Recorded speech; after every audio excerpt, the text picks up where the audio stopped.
দখল দূষণে নওগাঁর আত্রাই, ছোট যমুনা, তুলসীগঙ্গা সহ ৬টি নদ নদী অস্তিত্ব সংকটে। এক সময়ের স্রোতস্বিনী নদীগুলো বর্ষা মৌসুমেও যেন মরা খাল। বেশিরভাগের দুটির দখল করে নির্মাণ করা হয় ভবন ও শিল্প কারখানা। দীর্ঘদিন ধরে খনন না করায় কমে গেছে নাব্যতা। নাটোরের ১৯টি নদীর মধ্যে দখল দূষণে সবচেয়ে বেহাল দশা নারদ নদ ও বড়াল নদীর। এছাড়া বারনয় ও মুসা নদীও দখল করেছে প্রভাবশালীরা। এছাড়া জেলার ৫৮টি বড় খালের বেশিরভাগই দখল হয়ে গেছে।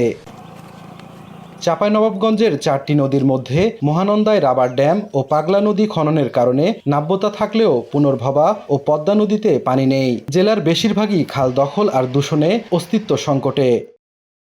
রাজশাহী শহরের পার ঘেঁষে বয়ে গেছে পদ্মা নদী। লালন শাহ মুক্তমঞ্চের সামনে অবৈধভাবে গড়ে উঠেছে শতাধিক স্থায়ী অস্থায়ী দোকানপাট।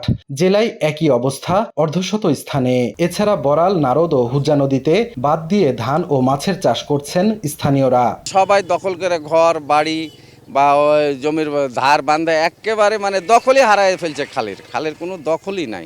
নর্দমার মতো পরিণত হয়ে গেছে। এখানে শহরের সমস্ত ড্রেনের পানিগুলো এদিকে ছাড়ার জন্যে আমাদের এইদিকে এখন মানে চাষাবাদের জন্য অসুবিধা। আমাদের পরিবেশ তো নষ্ট করে ফেলছে এই পানি আসাতে। আবাদেরও ক্ষতিকর, আমাদেরও ক্ষতিকর। এই যে দুর্গন্ধ বাড়েছে। রাজশাহীর পবা উপজেলার বারনয় নদী এটি। তবে দেখে বোঝার উপায় নেই, কারণ দুই ধার সংকুচিত হয়ে যাওয়ায় এখন এটি খালে পরিণত হয়েছে। এছাড়া শহর থেকে ময়লা আবর্জনা ও দূষিত পানি এ অঞ্চলের মধ্যে প্রবেশ করায় এর প্রভাব পড়েছে আশেপাশের আবাদি জমিতে। অবৈধভাবে ব্যবসা প্রতিষ্ঠান গড়ে তোলার কথা স্বীকার করেছেন দখলদাররা। অভিযোগ রয়েছে কেউ কেউ সরকারি জমিকে নিজের দাবি করে চাঁদা তুলছে। এটা নদী, আমরা এটা সম্পূর্ণটা আমরা নিজে ভরাট করেছি। এখানে আপনার মনে করেন আমরা এই যে রাবিশ ফেলেছি, এখানে আমাদের প্রায় ৬ বছর থেকে আমাদের এখানে কাজ করিয়েছি। আমাদের অনুমতি নেওয়া লাগেনি। একবার দরগার থেকে কিছু মানুষ আসছিল, বলেছিল যে আপনারা যেহেতু দোকান এখানে করছেন তো আমাদের কাছে বছর চুক্তিতে সরকারের কাছ থেকে জায়গাটা নেন। পানি উন্নয়ন বোর্ড বলছে অবৈধ দখলদারদের তালিকা তৈরি করা হয়েছে। নোটিশ দিয়ে শীঘ্রই তাদের উচ্ছেদ করা হবে।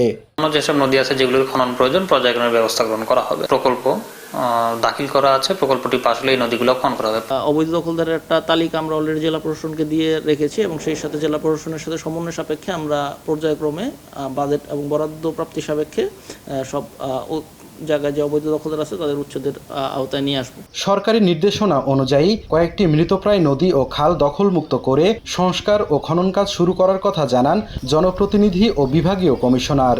যারা দখল করে আছে তাদের হাত থেকে দখলমুক্ত করে তারা যত বড় শক্তিশালী হোক না কেন আমরা দখলমুক্ত করবো ইনশাআল্লাহ। প্রতিটি নদী ড্রেজিং এবং খনন করে পুরো অবস্থা নেওয়ার জন্য কিন্তু অনেক আর্থিক সংশ্লেষ আছে, তারপরেও কিন্তু আমাদের খনন চলছে। পানি উন্নয়ন বোর্ডের তথ্য মতে রাজশাহী বিভাগে ৪০টির বেশি নদ নদী ও খাল দখল দূষণের কারণে রয়েছে অস্তিত্ব সংকটে। সাইফুর রহমান রকি, সময় সংবাদ, রাজশাহী।